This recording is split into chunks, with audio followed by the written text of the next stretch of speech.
오늘 하나님의 말씀 우리가 21장 레위기 읽었는데 제사장이 지켜야 될 규례지만은 저번에도 계속 반복해서 말씀드린 것처럼 오늘 이 시대는 예수를 믿는 모든 사람들은 다 누구다? 제사장이다. 그래서 우리 모두에게 주는 말씀으로 그렇게 생각하면 되겠습니다. 10절에서 15절까지만 읽었지만 1절부터 살펴보면은 하나님의 성소를 속되게 하지 말라는 전체 주제 안에 첫 번째 제사장 개인 및 가정에 대한 성결 규례가 나와 있습니다. PPT를 띄워주시기 바랍니다. 그래서 1절에서 9절에 보면은 제사장 개인에 대한 이제 가정과 그리고 그 가정에서 지켜야 될 성결 규례에 대해서 나와 있어요. 그래서 이제 1절부터 쭉 보면은 제사장이 이제 하지 말아야 될 것들에 대해서 나와 있는데 죽은 자를 만지지 말아야 된다. 첫 번째 죽은 자를 만지지 말 것. 1절에 그 다음에 가족의 경우에는 출가 안 한 자매를 포함하여서 예외다. 그러니까 이제 출가 안 한 자매는 이제 결혼하지 않는 자매 이제 그 자매를 이야기하죠. 여자 형제를 이야기하는 겁니다. 그런 경우에는 예외라고 나와 있어요. 2절에서 3절에. 그 다음에 제사장은 백성의 어른이기 때문에 자신을 더럽혀서 속되게 하지 말아야 된다. 4절에 그렇게 나와 있고, 그 다음에 이방 종족의 습관들을 쫓지 말아야 된다. 그것들이 이제 뭐냐면은 머리털을 깎아서 대머리가 되게 하지 말고, 자기 수염 양쪽을 깎아서 살을 베지 말고, 또 그래서 그들의 하나님께 대하여 거룩하고 그들의 하나님의 이름을 욕되게 하지 말라. 그리고 여호와의 하제 및 곧 그들의 하나님의 음식을 드리는 자이기 때문에 거룩한 삶을 살아야 된다. 이것을 말하고 있습니다. 그 다음에 이제 7절과 8절에는 부정한 여인이나 이혼한 여인을 아내로 맞이하지 말라고 또 명령하고 있습니다. 그리고 9절에는 제사장의 딸이 행음하면은 불살라라. 이 너무나 이제 비인간적으로 보입니다. 불살라는 건 뭐예요? 불 태워서 죽이는 거죠. 그냥 죽이는 게 아니라 그만큼 이제 제사장은 어떤 사람이에요? 백성들의 모범이 되어야 될 사람들이잖아요. 그죠? 그러니까 제사장 자기만 성결해서는 안 되는 거예요. 누구?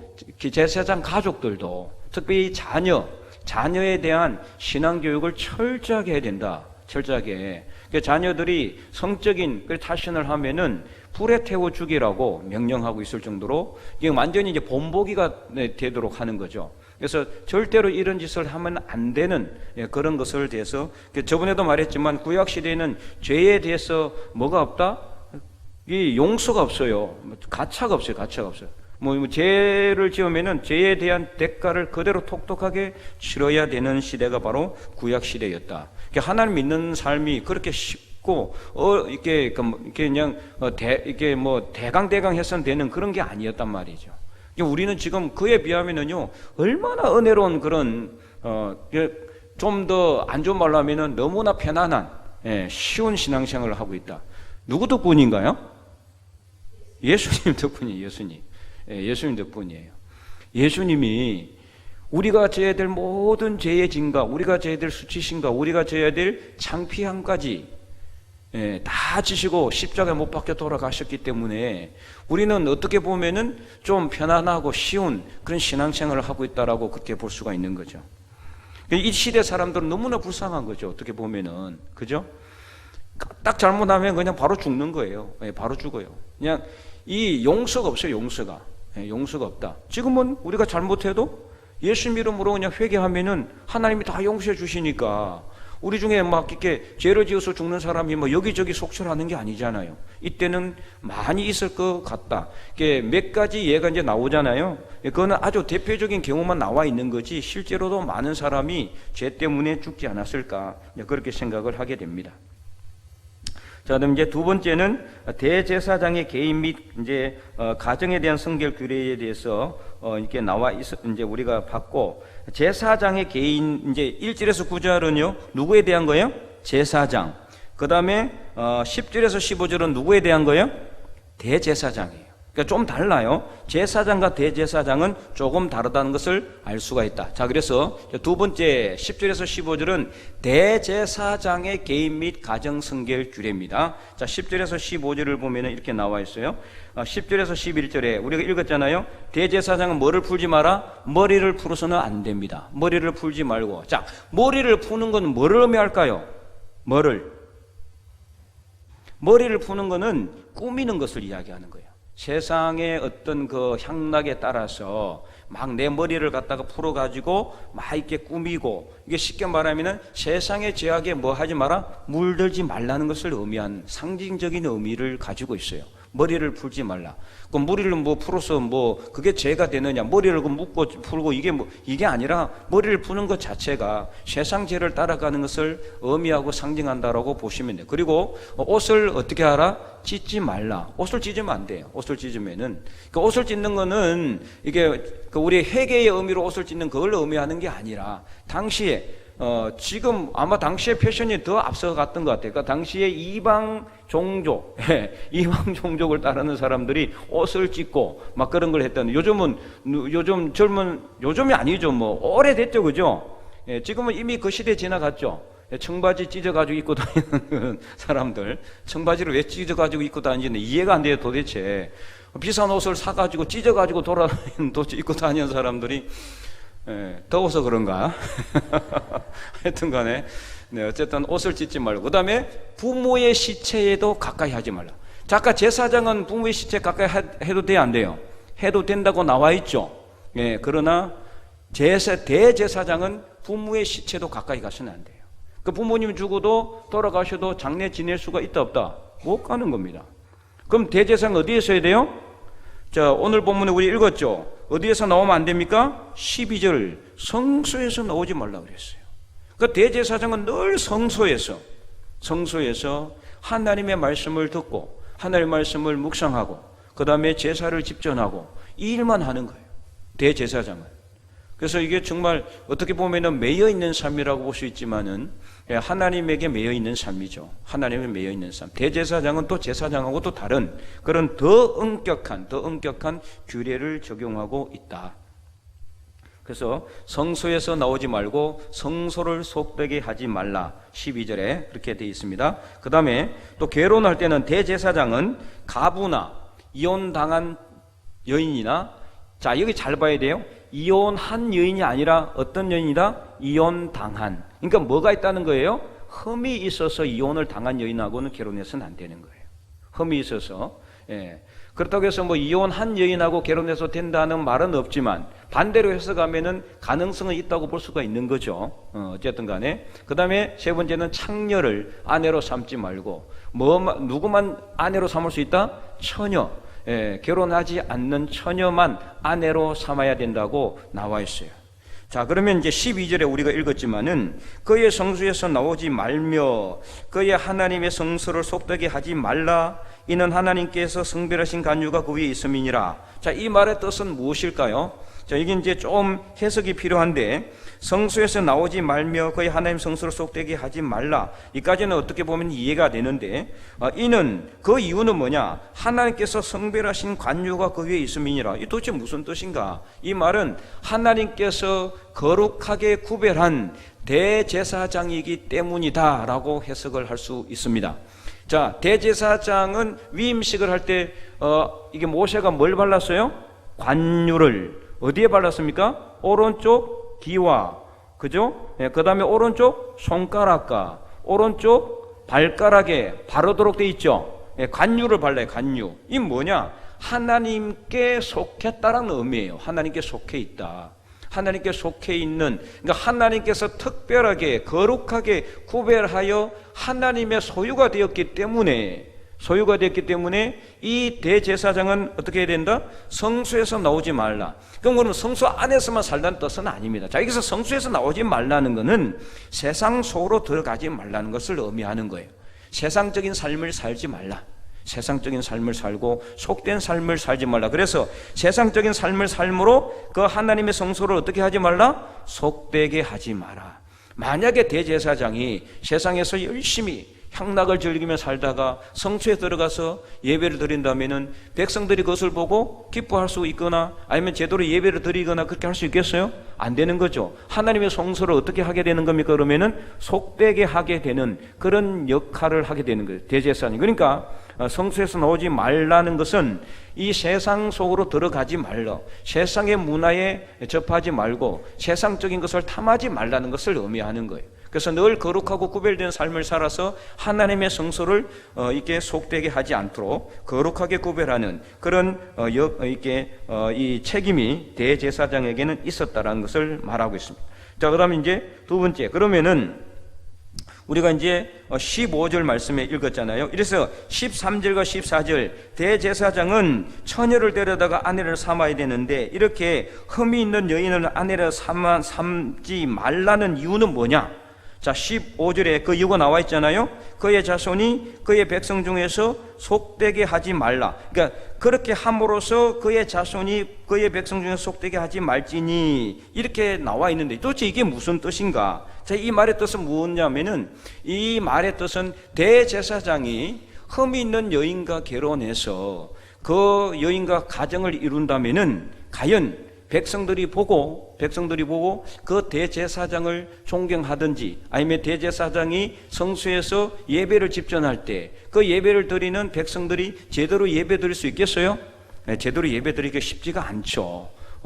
이렇게 이제 이렇게 흠이 있는, 아주 흠이 많이 있는 그런 여인과 결혼을 해서 가정을 아무리 이루어서 달라는 삶을 산다고 할지라도 백성들이 봤을 때는 영 마음이 불편할 수밖에 없는 거예요. 그런 사람들이 예배를 하나님 앞에 제대로 드리냐? 안 되는 거죠. 자, 그만큼 대제사장의 삶은 백성들이 하나에서부터 열까지 다 보고 있는 거죠. 다 보고 있는 그런 상황이기 때문에 그를 통해 가지고, 그렇게 함으로 인해 가지고 백성들이 그러면 나도 그냥 세상에서 쉽게 말하면 잘 노는 여자들하고 마음대로 그냥 결혼했다가 또 이혼해버리고, 또 결혼했다가 이혼해버리고, 내 마음대로 그냥 육체적인 삶을 살아도 되겠네, 이렇게 생각할 수도 있다라는 것을 말하고 있는 거예요. 속되게, 백성을 속되게 한다라는 것은 대제사장이 그런 여인과 삶을 살고 그런 여인과 결혼을 함으로써 백성들의 마음속에도 그런 성적인 죄와 악이 어떻게 한다?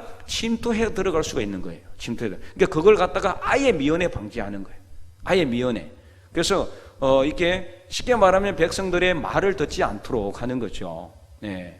야, 대제사장인데 말이에요. 그냥 저기 이렇게 이 유흥가에 있는 여인하고 결혼해가지고 막 이렇게 이런 이야기를 백성들이 하면서, 그러면 그 대제사장이 그 백성들이 끌고 온 짐승을 잡아가지고 하나님께 드리는데 그 백성들의 마음이 온전히 하나님께로 갈 수 있겠어요? 불가능하죠. 안 되는 거예요. 네, 이런 것들을 말씀하고 있는 거다. 그래서 15절 말씀은 바로 그것을 의미하는 겁니다. 대제사장이 흠이 있는 그런 어떤 여인과 결혼하지 말라는 의미가 바로 그런 뜻이다. 또 이후에도 이제 계속해서 그 내용이 나와요. 어쨌든 간에, 자, 그래서 10절에서 15절까지는 이 대제사장에 대한 개인적인 그런 규례, 아주 엄격하고 더 철저하고 더 엄하게 나와 있죠. 그럼 이제 세 번째, 그럼 제사장의 부주격자에 대한 규례가 16절에서 24절까지 상당히 오랫동안 나와 있습니다. 그러니까 제사장의 부주격자이니까 대제사장 부주격자도 해당되는 거겠죠. 그래서 제사장과 대제사장의 부주격자, 그러니까 이런 사람은 제사장이 되어서는 안 되는 거예요. 제사장 중에서 대제사장이 되는 거니까. 그럼 대제사장은 무조건 다 되는 건 아니잖아요. 누구의 반열만 됩니까? 아론의 집안 사람들만 대제사장이 되는데요. 그래서 어쨌든 이 제사장의 부주격자에 대한 규례가 16절에서 24절에서 쭉 나오고 있습니다. 자, 그러면 첫 번째로 살펴보면 17절에서 21절까지 육체에 흠이 있는 자는 제사장이 될 수 없어요. 당시에 육체에 흠이 있는 자. 자, 그래서 이제 살펴보면은 맹인, 첫째는 맹인입니다. 못 보는 사람. 그 다음에 다리 저는 자.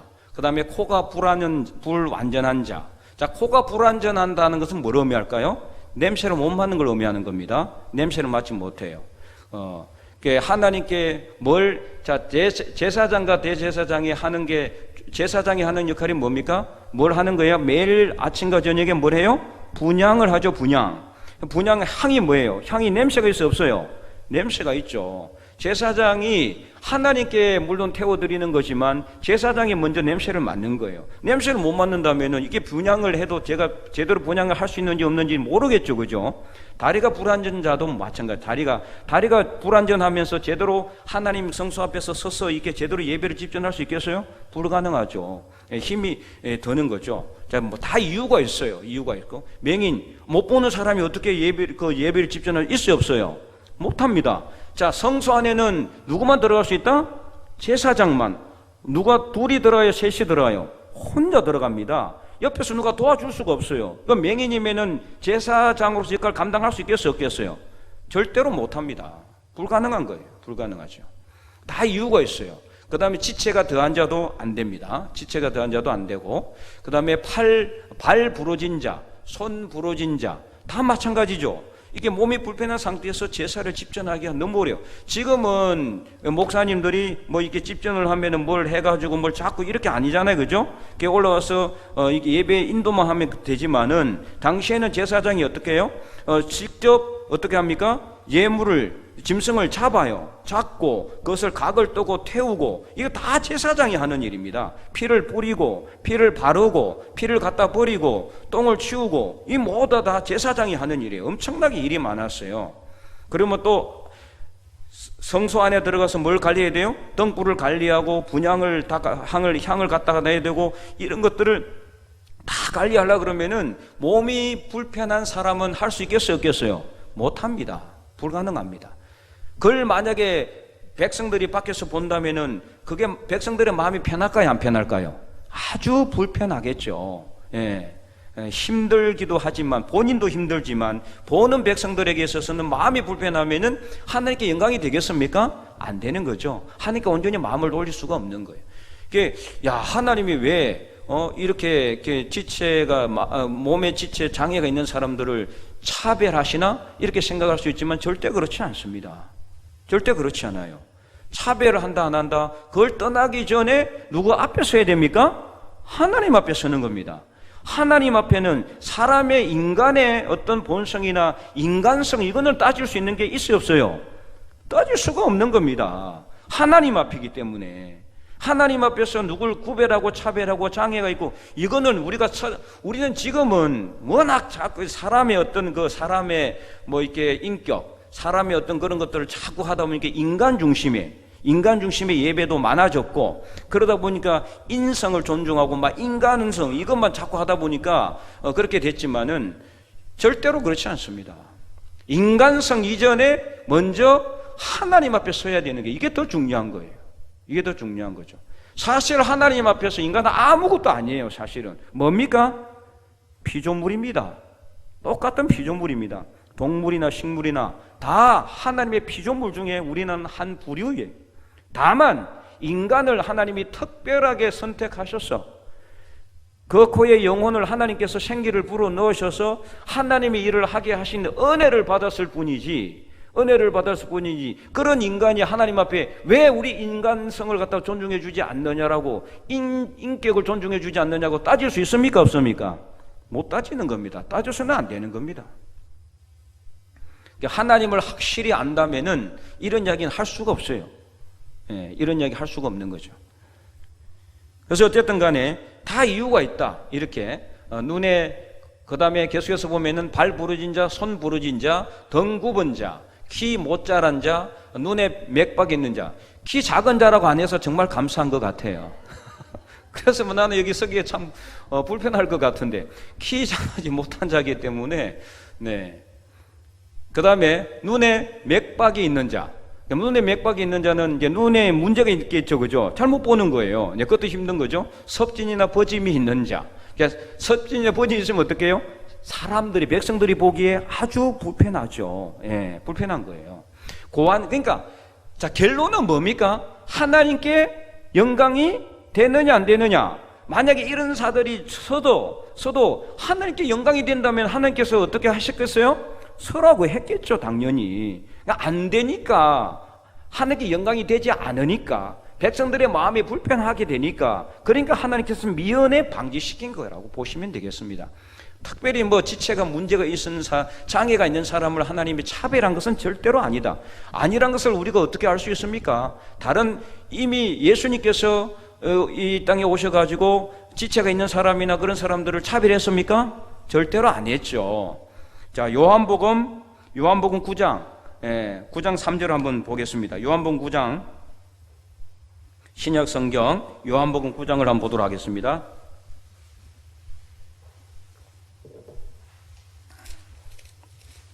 자, 9장 1절에 보면은 다 펼쳤습니까? 160면 다 펼쳤으면은 아직도 넘기시는 분들이 있어가지고 9장 1절. 자, 한번 읽어보겠습니다. 예수께서 길을 가실 때에 날 때부터 맹인된 사람을 보신지라. 예수께서 길을 갈 때 날 때부터 맹인된 사람. 이 사람은 제사장으로서는 이렇게 자격은 전혀 없는 거죠, 그죠? 날 때부터 맹인됐기 때문에. 그런데 자, 2절에 제자들이 어떻게 이야기했어요? 읽어볼까요?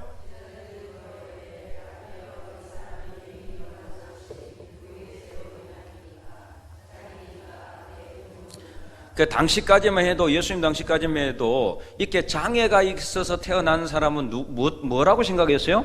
그 부모의 죄가 있기 때문에, 그 사람에게 죄가 있기 때문에 이렇게 어떤 장애를 가지고 태어났다고 그렇게 생각했어요. 그래서 뭐 했어요? 무시하거나 차별했습니다. 차별했어요. 죄가 있으니까 그렇게 태어난 게 아니냐, 부모의 문제가 있으니까, 부모의 신앙에 문제가 있으니까 이렇게 이렇게 생각했다는 거예요. 그러면은 차별하거나 무시하는, 그 제자들도 무시하는 투로 이게 어쨌든 간에 이야기하는 거죠. 이미 한 단계 낮게 보고 이야기하는 거예요. 이렇게 장애가 있는 사람을. 그러자 예수님께서 뭐라고 대답했어요? 3절을 크게 읽어보겠습니다.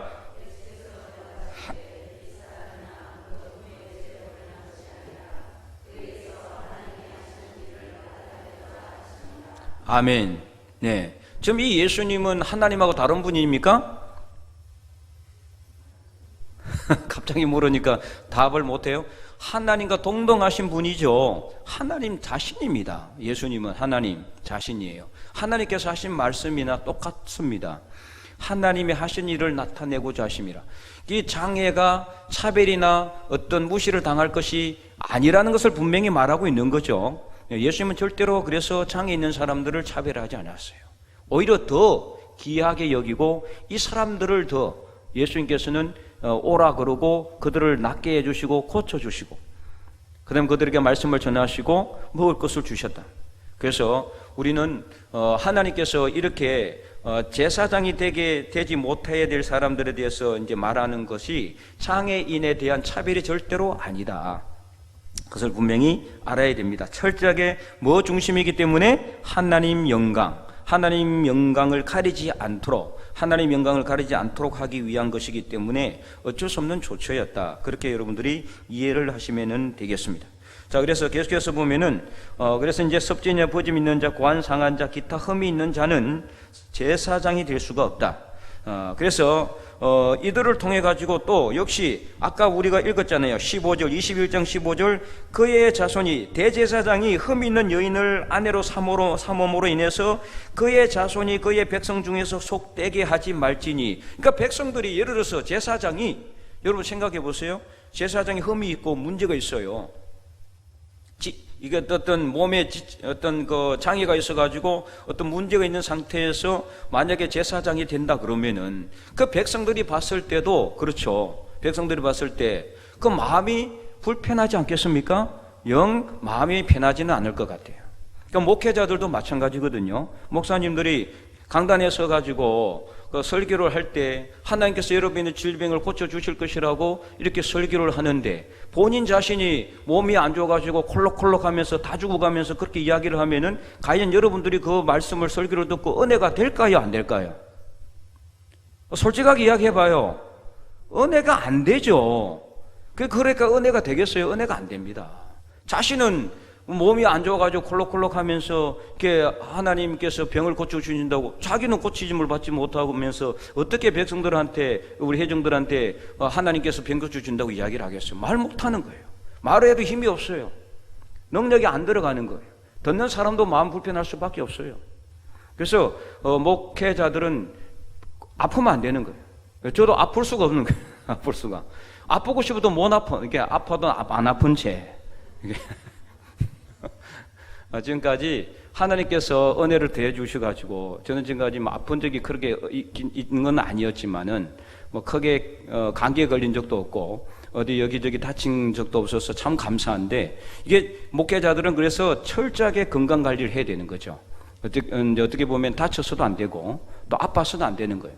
그렇게 하면은 제사장으로서 부적격자가 될 수밖에 없고, 그렇죠? 목회자가 아파가지고 골골골 하면서 어떻게 우리 그 교인들을 위해서 기도해 줄 수 있겠어요? 그 기도해 준다고 해서 그 교인들이 은혜를 받고 힘을 얻고 그 능력을 얻겠습니까? 딱 마음이 먼저 다치는데 안 되는 거예요. 만약에 이제 우리 목사님 너무 불쌍하다, 그래서 그런 어떤 긍휼의 마음을 가지고 있는 상태라면 모르지만, 물론 그런 분들도 있겠죠. 하지만 또 안 그런 분들도 있는 거거든요. 쥐도 아프면서 뭘 남을 위해서 기도해 준다고 이렇게 생각할 수도 있는, 그러면 전혀 은혜도 안 될 뿐만 아니라 하나님께 영광되지 않는 거죠.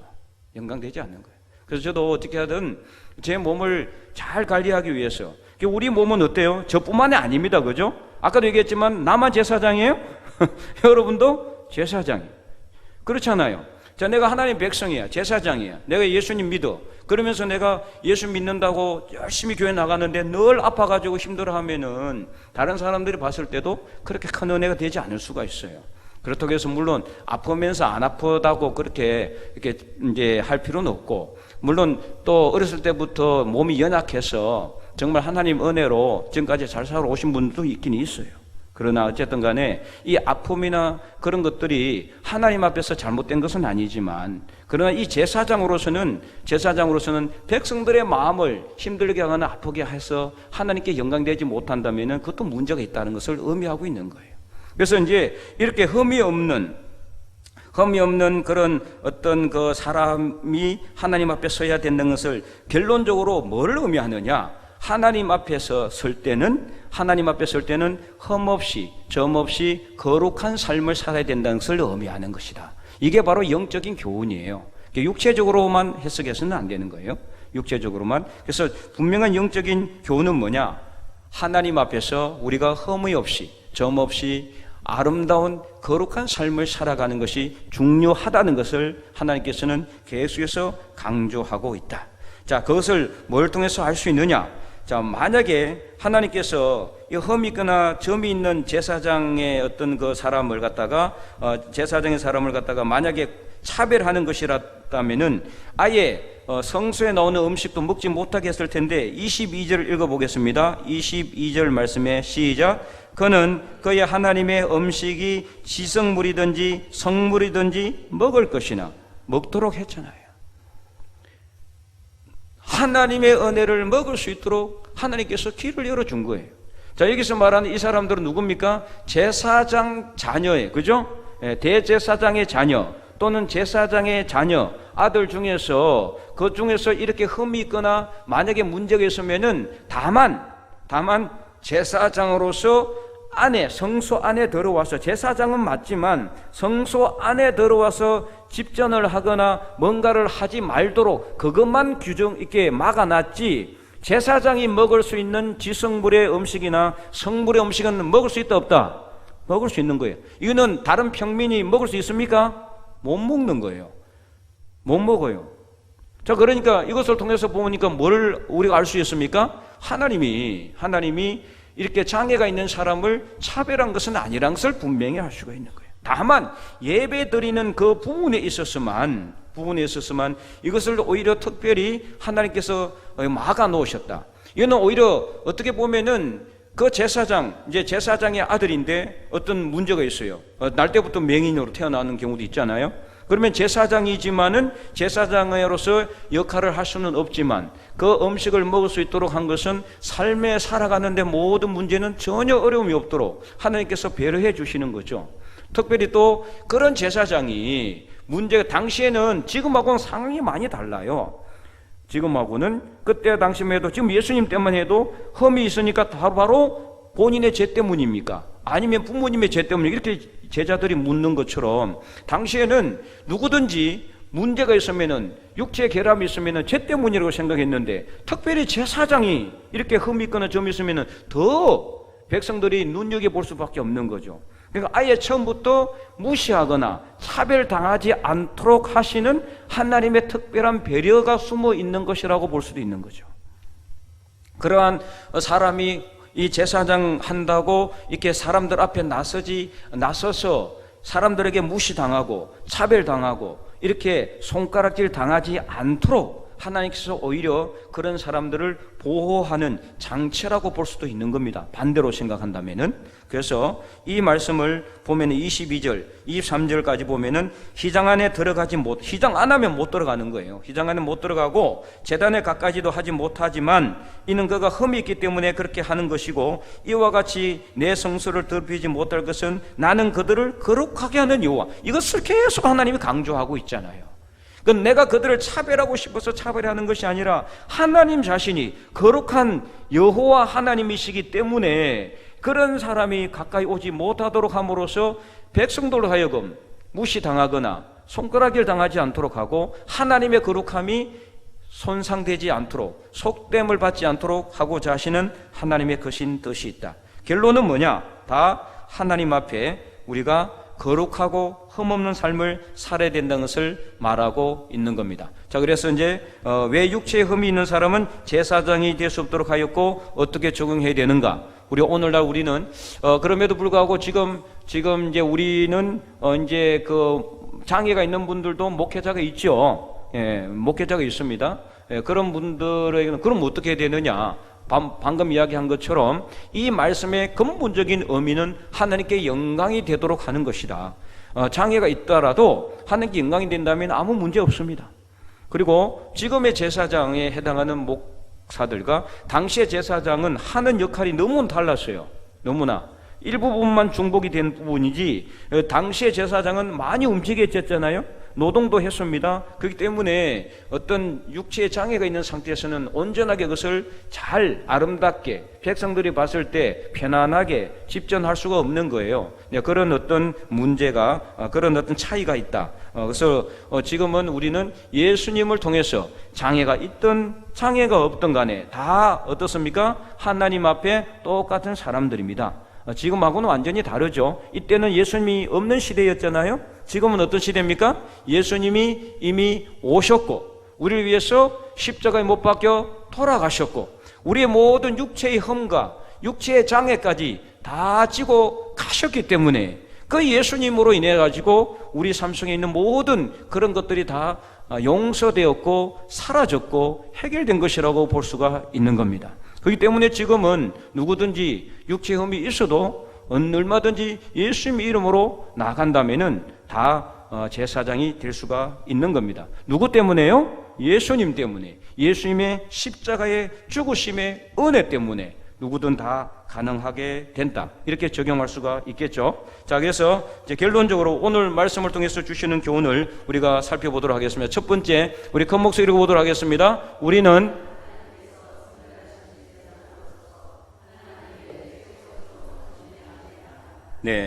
그래서 하나님께서 성별한 제사장으로서 하나님의 일에 최우선으로 헌신해야 된다. 왜냐하면은 아까 21장에 우리가 10절에서 15절에 그 부모로 말미암아서도 더러워지지 말고 성수에서 나오지 말고, 그러니까 먼저 하나님의 일을 먼저 섬겨야 되는 거예요. 하나님의 일을 최우선으로 해야 된다는 것이 이게 어떻게 보면 오늘 말씀을 통해서 우리가 얻으시는 첫 번째 교훈이다. 그래서 마태복음 6장 33절에 예수님께서 너희는 먼저 뭐라고 그래서 먼저 그의 나라와 그의 의를 구하라 그렇게 이야기를 했죠. 너희는 먼저 그의 나라와 그의 의를 구하라. 그리하면은 이 모든 것을 너희에게 더하실 것이라고 했습니다.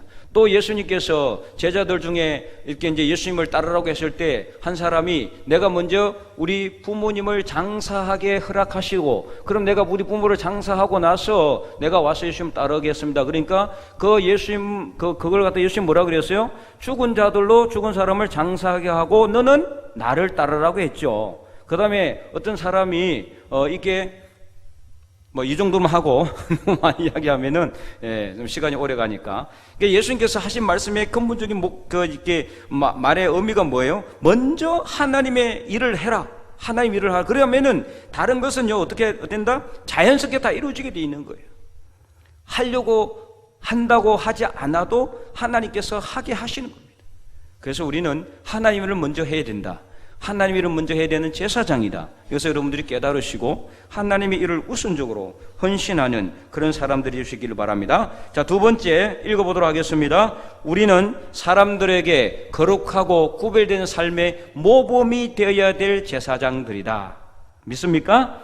예, 이렇게 우리가 이제 적용을 해야 되는 거죠. 그래서 흠이 없고 점이 없는 그런 어떤 삶을 살아야 된다. 그렇기 때문에 모범이 되어야 되는 거예요. 모범이 되어야 된다. 제사장과 대제사장이 어떤 그 아내를 맞이하는 그런 부분이나 제사장이 제사장으로 서야 될 자격이나 그 자세에 대해서 보면은 뭐 너무나 엄격하고 이렇게 해가지고 어떻게 제사장이 될 수가 있겠느냐라고 생각할 수 있지만 이것의 어떤 영적인 교훈은 뭐냐? 우리가 제사장으로서 사람들에게 모범이 되는 신앙의 삶을 살아가는 모범이 되는 사람들이다. 세상 삶을 다 살고 머리에 풀어 헤치고 그냥 세상적으로 살고 그렇게 해가지고는 제사장의 역할을 할 수가 없다. 그렇게 하고도 제사장 할 수 있으면 할 수 있지만 그게 됩니까? 안 되죠. 예수님께서 뭐라고 그랬어요? 세상과 하나님을 겸하여 섬길 수 없다 그랬죠. 겸해서 못 섬기는 거예요. 세상도 섬기고 하나님을 섬기기가 안 돼요. 하나님만 섬기든지 세상을 섬기든지 그렇게 해야 되는 거죠. 세상도 섬기고 하나님도 섬기고 그리고 차든지 아니면은 뜨겁든지 해야 되는데 뜨뜻미지근하면 안 되는 거죠.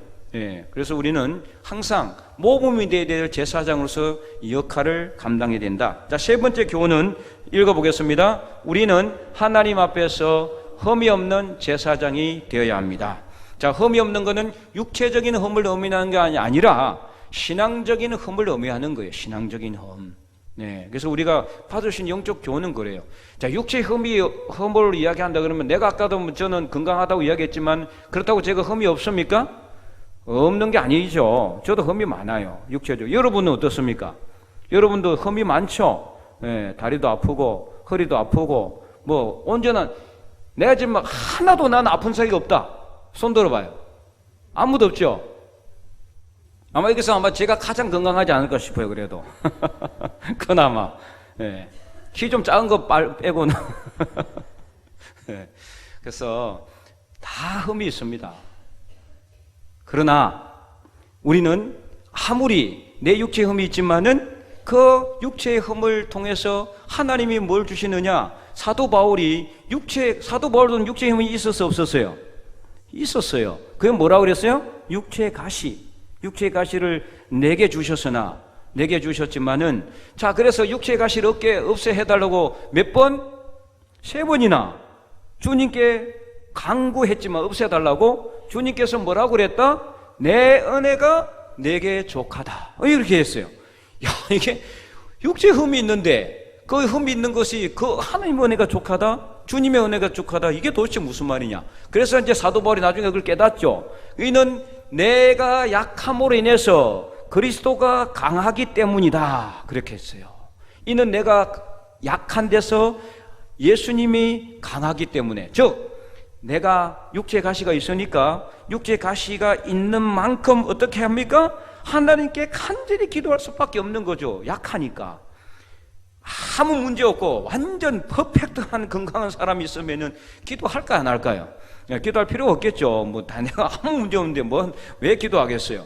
문제가 있으니까 하나님께 나가는 거. 원래는 문제가 없어도 하나님께 나가야 되는데 인간의 본성이 너무나 안 좋아요. 좋지 않아요. 참 문제 있어야 하나님께 나가. 이러다 보니까 하나님이 우리에게 뭘 줍니까? 육체의 가시를 주더라. 어떤 사람에게는 큰 가시, 어떤 사람에게는 좀 작은 가시, 다 가시가 있어요. 그 육체의 가시를 통해서 우리는 어떻게 합니까? 내 몸을 내가 보고 어떻게 해요? 하나님께 나가는 거죠. 약한 만큼 하나님께 기도할 수밖에 없고, 힘들고 연약한 만큼, 질병이 있는 만큼 예수님을 의지할 수밖에 없는 거예요. 그래서 우리는 육체의 흠이 있으면 있을수록 오히려 더 감사하시고, 그래서 하나님께 더 기도하시고 예수님은 의지해서 우리가 더 하나님께 영광 올려드릴 수 있기를 간절히 소망합니다.